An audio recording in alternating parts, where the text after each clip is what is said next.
Hi friends, இன்றைக்கி வந்து பெரிய கத்திரிக்காய் அண்டு கேப்சிகம் போட்டு ஒரு வதக்கல் எப்படி செய்யறதுனா, ஒரு கடாயில் ஆயில் ஊற்றிக்கோங்க. இதில் வந்து நான் ஆயிலும் நல்லெண்ணெயும் சேர்ந்து மிக்ஸ் பண்ணி வச்சுருக்கேன். ஆயில் நல்லா ஹீட் ஆனதுக்கப்புறம் கட் பண்ணி வச்சுருக்க ஆபர்ஜின், அதாவது பெரிய கத்திரிக்காய் ஆட் பண்ணி லைட்டாக டாஸ் பண்ணுங்கள். ஒரு கால் பதம் வெந்ததுக்கப்புறம் சால்ட் ஆட் பண்ணிக்கோங்க. இந்த காய்க்கேற்ற சால்ட் ஆட் பண்ணி நல்லா வதக்கி விடுங்க. ஒரு அரை பதம், அதாவது காய் வெந்திருக்கணும், பட் ஆனால் க்ரன்ச்சியாக இருக்கணும். இந்த ஸ்டேஜில் நம்ம எடுத்து மாற்றி வச்சுட்டு அதே கடாயில் ஆயில் ஊற்றிக்கோங்க.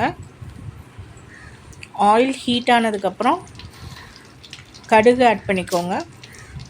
கடுகு பொரிய ஆரம்பிக்கும் போது சீரகம் ஆட் பண்ணிக்கோங்க.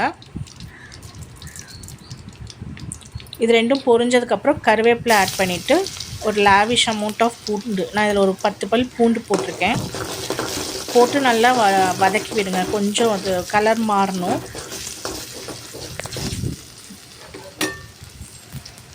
இந்த மாதிரி கலர் மாறினதுக்கப்புறம் வெங்காயம் ஆட் பண்ணிக்கோங்க. வெங்காயம் நல்லா டிரான்ஸ்பரண்ட் ஆனதுக்கப்புறம் நான் ஒரு 2 மீடியம் சைஸ் தக்காளி வந்து மிக்சியில் வந்து அரைச்சி வச்சுருக்கேன், அதை வந்து ஆட் பண்ணிக்கிறேன்.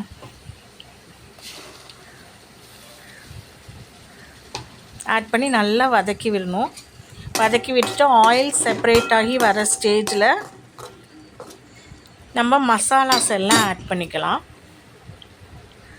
மஞ்சத்தூள் ஃபஸ்ட்டு ஆட் பண்ணிக்கலாம், வரமிளகாய் தூள்,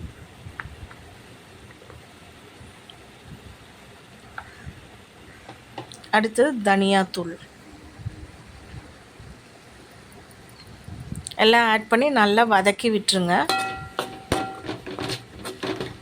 வதக்கிட்டு நல்லா ஆயில் செப்பரேட் ஆகி வரும்போது வதக்கி வச்சுருக்க கத்திரிக்காயை ஆட் பண்ணிக்கோங்க. இதை நல்லா அந்த மசாலாவில் கோட் பண்ணி விட்டுருங்க. இப்போ வந்து நம்ம வந்து கேப்சிகம் கட் பண்ணி வச்சுருக்க கேப்சிகம் ஆட் பண்ணிக்கலாம்.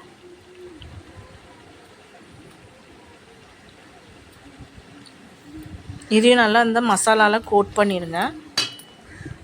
நான் தேங்காய், சோம்பு இது ரெண்டும் சேர்த்து அரைச்சி வச்சுருக்கேன், அதை ஆட் பண்ணிக்கலாம். இது ரொம்ப தண்ணியாக இருக்கக்கூடாது, கெட்டியாக அரைச்சிக்கணும் கொஞ்சம். இந்த ஸ்டேஜில் நான் வந்து கொஞ்சமாக உப்பு போட்டுக்கிறேன். நான் காய்க்கு ஏற்கனவே உப்பு போட்டிருக்கேன், ஸோ இது மசாலுக்கு மட்டும் உப்பு போட்டு நல்லா மிக்ஸ் பண்ணி இந்த மாதிரி ஆயில் செப்பரேட் ஆகி வரும்போது நம்ம கொத்தமல்லி தூவி இறக்கிக்கலாம். உங்களுக்கு வேணும்னா இன்னும் கூட ட்ரை ஆக்கிக்கலாம், பட் எனக்கு இந்த ஸ்டேஜ் ஓகேங்கிறதுனால நான் இதில் நிறுத்திக்கிறேன். சூப்பரான ஒரு கத்திரிக்காய் கேப்சிகம் வதக்கல். இது வந்து வெரைட்டி ரைஸோடையெல்லாம் செம்மையாக போகும்.